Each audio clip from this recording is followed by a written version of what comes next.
Hi, it's Kelly.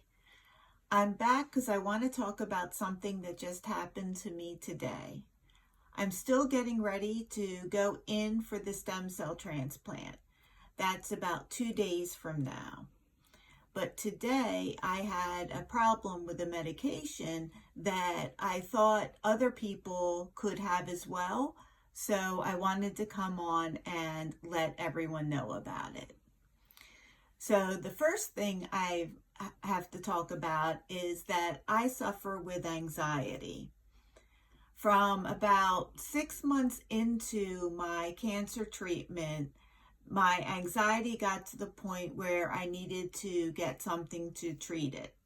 Luckily, in my state, medical marijuana was available, and so I made that choice to try it, and it worked. So, for the past 4 years, I've been using medical marijuana to treat anxiety. It also helps with nausea for me, somewhat with pain, and also with sleep.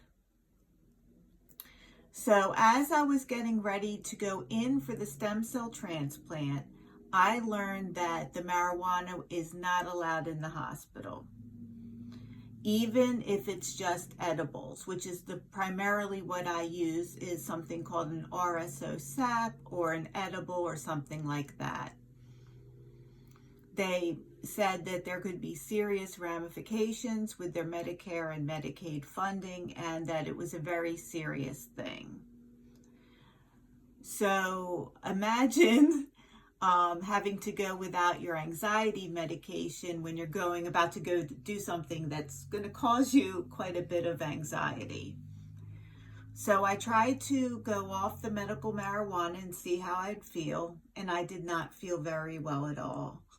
I had to advocate for myself quite a bit, calling up the doctor and letting them know, hey, I feel anxious. I'm going to need another different medication if I can't use the marijuana. It took several calls, several emails with the doctor and with the transplant coordinator.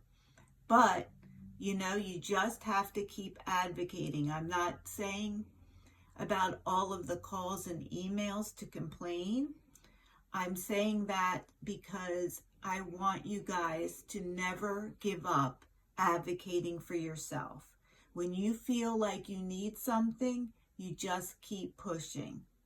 And so I got a prescription for medication. I actually was fortunate enough to get an appointment with a psychiatrist and a prescription for medication. Unfortunately, today I had a side effect, and the side effect was due to a drug interaction that I want to warn you all about. So one of the drugs that I know a lot of, well, not drugs, supplements. One of the supplements that a lot of cancer patients use is called Methylene Blue. And what I found out today is Methylene Blue interacts with almost every psychiatric medication out there.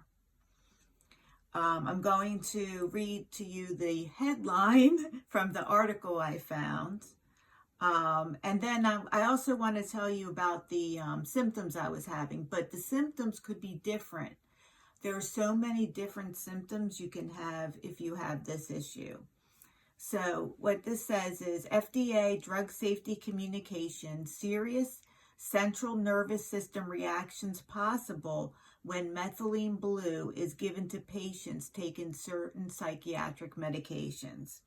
Now, let me just tell you, those certain psychiatric medications are a lot of them. So definitely look up the list on your own. The categories are SSRIs, SSNRIs, TCAs, MAOIs, and then just these ones under other, where ones under other are ones like Wellbutrin, Remeron, Ascendin. There's about 10 of them there. So, and I also wanted to mention that I did mention at the time that I was taking methylene blue. So even though that was mentioned, it probably maybe didn't register, or maybe they didn't know about the interaction.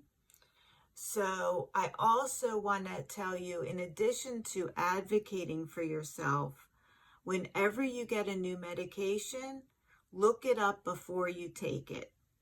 Today, I was feeling extremely angry, and I felt like I could feel my own skin. It was a very not nice. Thankfully, it didn't last that long, and it's over now. But it wasn't great to go through. So definitely look things up before you take them, even if you trust your doctor and your pharmacist completely.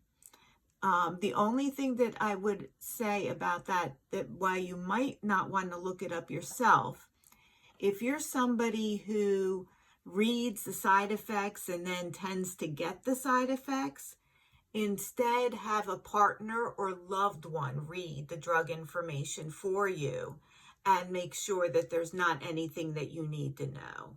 Because I know some people have that thing where if they read it, they just seem to get it. So I think I covered everything I want you to know and learn from my mistakes for this video. So just love to you all. And if you're on this journey with me, I'm praying for you, and we're in it together.